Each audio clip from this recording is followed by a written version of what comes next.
हमारे साथ महिला आरक्षण बिल पर बात करने के लिए भारतीय जनता पार्टी के वरिष्ठ प्रवक्ता हरीश चंद्र श्रीवास्तव जी। सर, ये जो बिल आया है महिला आरक्षण बिल 27 सालों से अटका हुआ था। अब ये बिल हो गया है, लोकसभा में पास हो गया है, राज्यसभा में भी आ गया है। अब इस पर आपका क्या कहना है?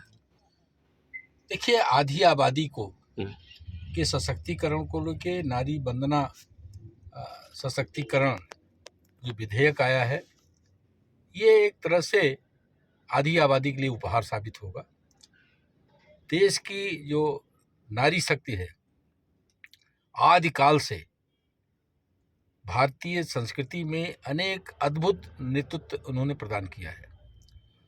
और जिस तरह से 33% आरक्षण की बात संसद, लोकसभा के चुनाव में और विधानसभाओं के चुनाव में देने की बात महिलाओं को इस विधेयक में कही गई है, उसके लिए मैं भारतीय जनता पार्टी के यशस्वी प्रधानमंत्री और भारतीय जनता पार्टी को, पूरी सरकार को और पार्टी को इस बात के लिए हृदय से आभार देता हूं कि उन्होंने एक ऐसा ऐतिहासिक ये विधेयक ला करके फैसला किया है जो सदियों तक भारत को सशक्तिकरण देता रहेगा।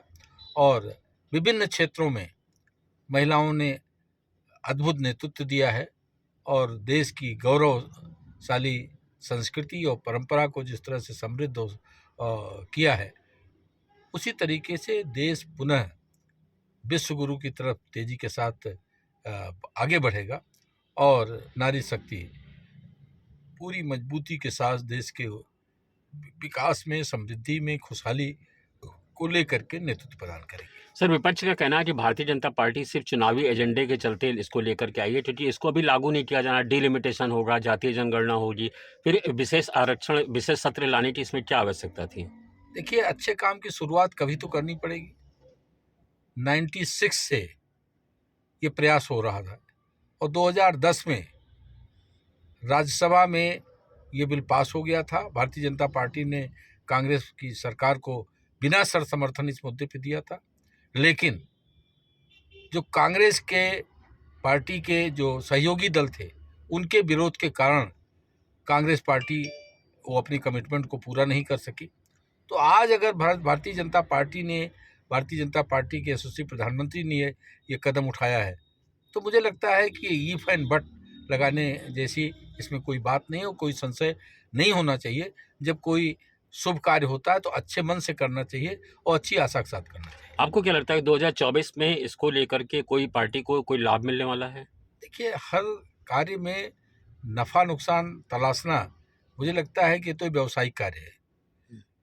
यह है जो बिल लाया गया, ये लोकहित में है जी। नारी सशक्तिकरण को लेकर के, तो इसको इस दृष्टि से नहीं लिया जाना चाहिए। और जहां तक राजनीतिक नफे नुकसान की बात है, सभी राजनीतिक दलों को खुले मन से समर्थन करना चाहिए, सब इसका लाभ लें, किसको मना किया जाता है?